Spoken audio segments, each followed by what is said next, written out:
last night's last two episodes, the competitive nature of Jordan, the whole issue with the shoes. And then they got to one of the more controversial parts of Michael Jordan's career, his gambling and what it was and what it wasn't. Because you saw throughout the first few episodes, but really in this one, like all he wanted to do was basically fight in terms of try and find some way to prove that he was better than everybody else.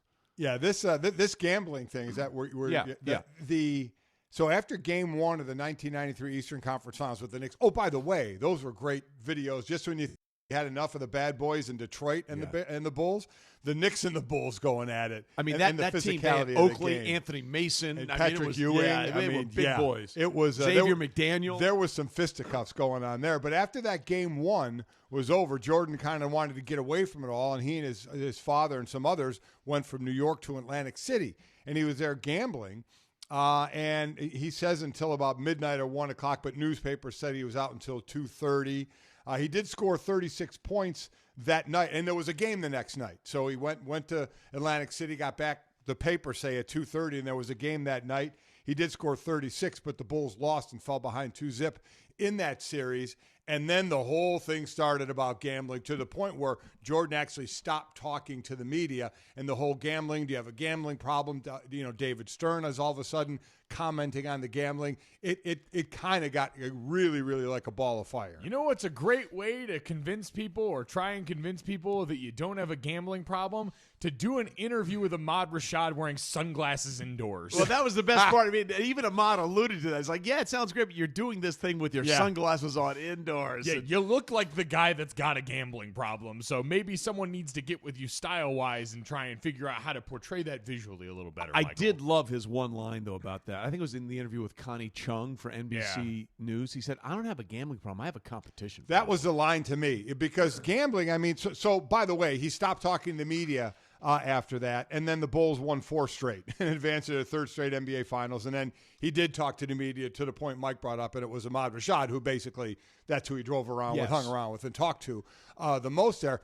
But yeah, that was basically what he said. I don't have a gambling problem. I have a competitive problem. And David Stern, because it went to the league, they investigated, and the headline was no punishment for Jordan. And everybody, and I guess I remember back then even saying, what are you going to punish? Yeah. As they said, he broke no team rules. There were no curfew or anything. Correct. He broke no team rules, no league rules. He didn't do it. There were no rules like in the NFL had where you couldn't be in casinos and such. He went and he gambled. And he can gamble. As David Stern said, look at what he makes a year. He's going to gamble a lot. He did nothing wrong. If the team wanted to be mad at him for staying out until 2:30 in the morning, well, that's their issue to be. But as far as the gambling, there was no issues. Well, and this is like the notion of how we look at this stuff in general, though. Like, you don't got a problem unless you're losing in most people's minds, right? Right. Like, that's what it comes down to is, could Michael Jordan have had a gambling problem? Sure. None of us really know. None of us were in the casino with him, but he never lost all of his money on any of that. He's worth $2.1 billion. Yeah. But, I guess that's the thing is, you could still have a gambling problem if you are rich. The thing is that we only really start addressing it as an issue if you're losing tons of money or if it affects him on the court at all. Like, the bottom line is, again, like we see time and time again, no matter what you do off the court, if you are winning enough on it and if you are great enough on it, we don't really care. Exactly. And to that point, Jordan Ayer, the director of The Last Dance, was on the Jalen Jacoby podcast, and he said Jordan wanted to address the issue of the gambling. I got the sense he was eager to talk about gambling and the allegations and the reputation that he has. Being on the inside of it, Michael's worth almost $2 billion at this point. There is no amount of money that he's going to be able to gamble with someone else unless he's calling up Bill Gates and Bill's giving him 3.5 on the Orlando San Antonio game that night. It's not going to happen. So he's not gambling at this stage of his life, nor do I believe he was gambling at any stage of his life for financial gain. He's gambling because he loves games, loves it.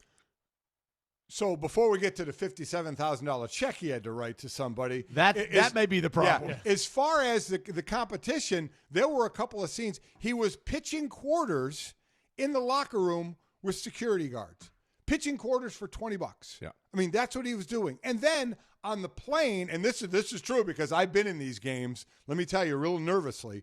on the planes, he and some of the richer guys were Ron playing. Harper. Were playing cards. I think it was Will Perdue who was explaining this. Yeah, we're playing cards for thousands and thousands of dollars in the back of the plane, and in the front of the plane, Will Perdue said me and Steve Kerr and others were playing blackjack for $1 a hand.